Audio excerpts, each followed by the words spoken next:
book of Revelation can be a pretty scary book. I talk to a lot of people and they tell me, man, I'm really confused about Revelation. And it's because there are a lot of different interpretations.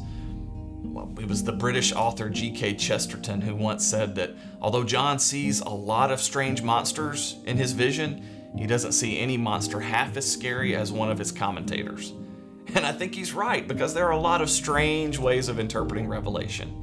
But this, despite all the confusion and all the strangeness, this is true, that the book of Revelation contains a timely and relevant word for God's people today. And one of the places you see that word so clearly is in Revelation chapters 2 and 3.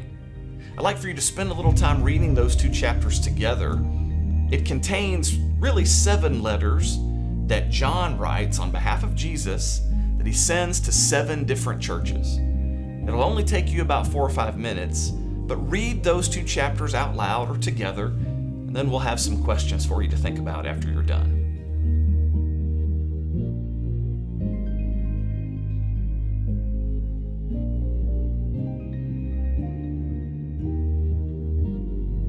So you just read those 7 letters that Jesus has John send to those 7 churches.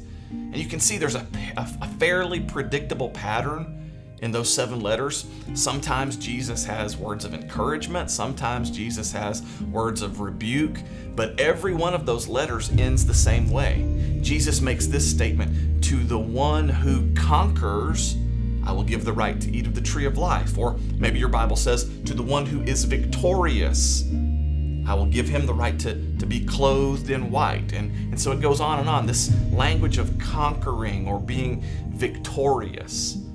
I'd like for you to spend some time talking about those statements. What do you make of those statements about victory? The statements Jesus makes about conquering.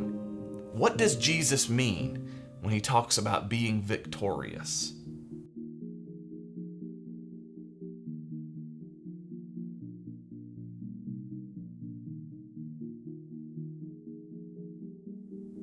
John Stott once wrote that each of those 7 letters to those 7 churches contains a central theme, and that those themes make up the marks of the church, or maybe the way we would say it, it describes what authentic Christianity is really all about.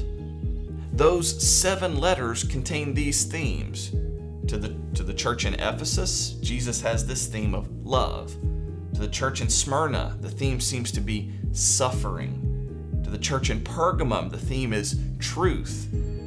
To the Christians there in Thyatira, it's holiness. The 5th one, to the church in Sardis, it's authenticity. To the Philadelphians, it's mission. And then to the Laodiceans, it's wholeheartedness.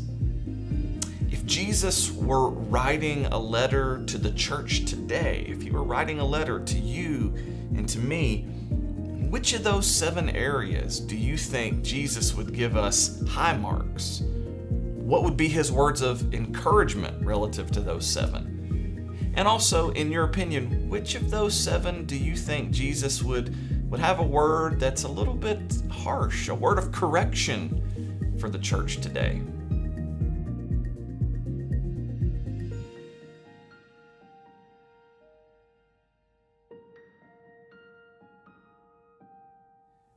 In some translations of Revelation 2 and 3, you get this language. Jesus says, "To the one who overcomes." And I love that. I love when Jesus talks about victory. I love it when he says that we are more than conquerors, but when he uses that word overcome, and that gets me right into the heart of the gospel. Because the gospel message is that Jesus Christ has overcome every obstacle that stands in the way of us and God. And so tonight, I'd love for you to spend some time talking about that. What are some areas that you can identify in your life that Jesus Christ has helped you to overcome?